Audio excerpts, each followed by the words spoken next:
This is problem 20 from section 2.4. This is a pretty tricky question, so I thought I'd put it up on the website.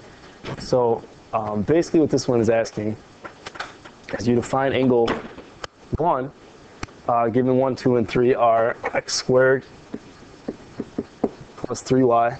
Angle 2 was 20y plus 3. And angle 3 was 3y plus 4x. So the setup for this thing, it's obviously going to be a system simply because I have x's and y's in the same expressions and all this stuff. So whenever I see that, I can almost assume that it's always going to be a system more often than not.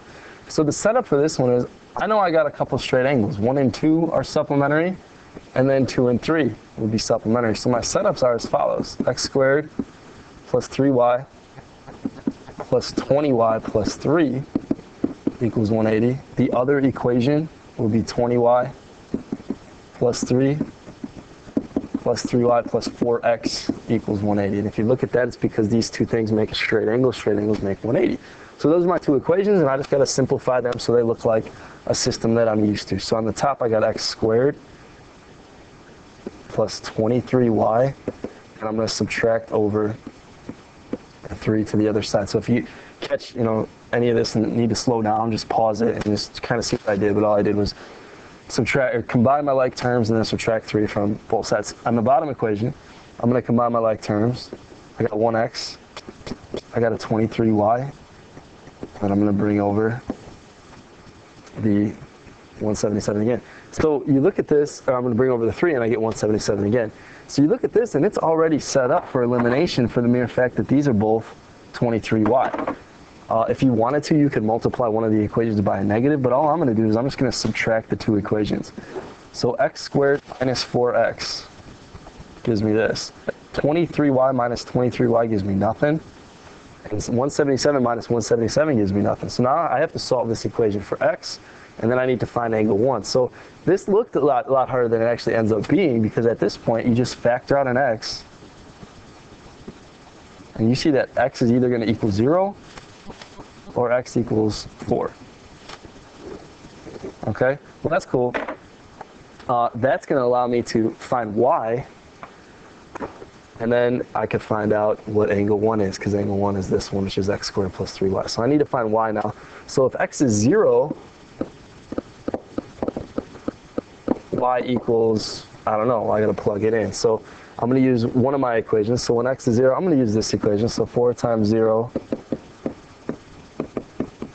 plus 23y equals 177.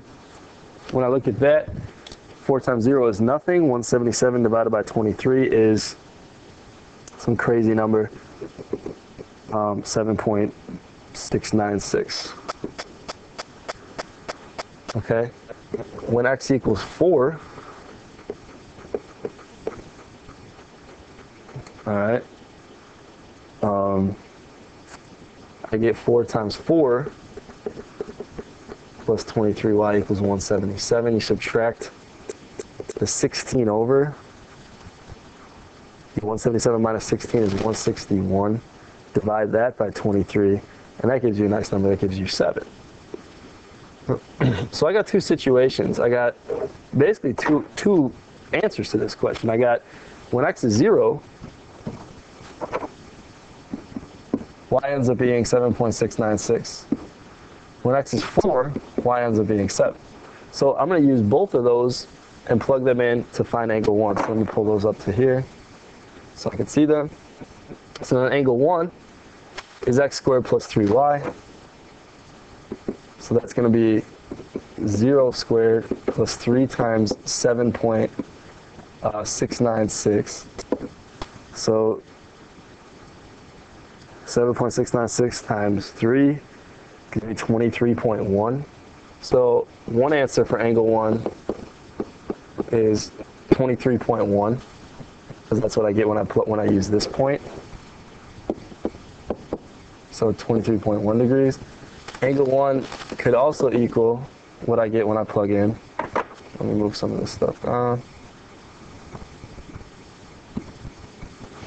Is what I get when I plug in the 0.47. So 4 squared plus 3 times 7. 16 plus 21 is 37.